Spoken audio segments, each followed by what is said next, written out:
Guys, nandito tayo ngayon sa area ng Philippine Sports Commission guys. Papasok tayo kasi may laro dito yung ayun.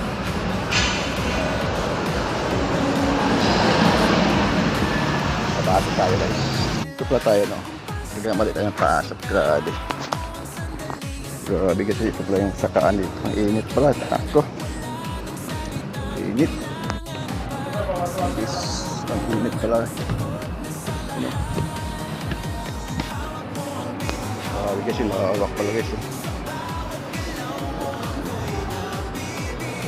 Mahawak. Grabe. Dati pwede makapasok.